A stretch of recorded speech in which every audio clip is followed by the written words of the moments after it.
Alam mo bang madami nang kumikita sa GMR ngayon? Gusto mo din ba kumita? Madali lang sumali. Una, humanap ka ng legit member ng GMR. Humingi ng invitational link na gaya nito.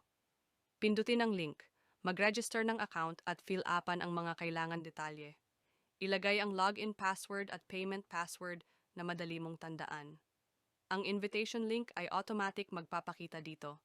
Ang verification code ay magpapalit paminsan-minsan. Pagkatapos mong ma-fill upan lahat ng kumpleto, pindutin ang Register Now. Para makapag-umpisa, pumunta sa Home at piliin ang Recharge. Piliin ang amount, piliin kung anong mode of payment at pindutin ang Recharge. Para sa payment, ilagay ang GCash number ng panggagalingan ng bayad. Pindutin ang Click Here. Buksan ang iyong GCash app para sa bayad. I-download o i-save ang receipt para sa verification, para sa purchase o pag-join ng VIP. Kapag matagumpay mong na-recharge, maaari kang sumali sa VIP sa pamamagitan ng pagbili ng antas na nais mong salihan. Pindutin ang Join Now at Confirm. Matapos mong matagumpay na mabili ang VIP level, maaari ka nang magsimulang gawin ang iyong mga task. Ang bilang ng mga task ay batay sa antas na iyong sinalihan, pumili ng kahit anong random na pelikula na gusto mong i-rate.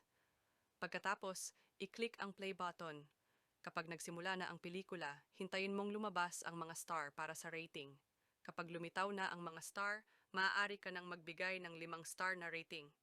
Kapag natapos mo na ang iyong task, pumunta sa iyong dashboard at tignan ang iyong kita. Paano mag-withdraw? Pumunta sa Withdraw Dashboard. Fill upan ang mga impormasyong hinihingi, gaya ng withdrawal wallet at payment password, at pindutin ang Submit. Antayin ma-approve at pwede mo na i-withdraw sa GCash. Kung gusto mo pang makakita ng iba pang mga video tungkol sa GMR, sundan mo ako para sa higit pang mga update.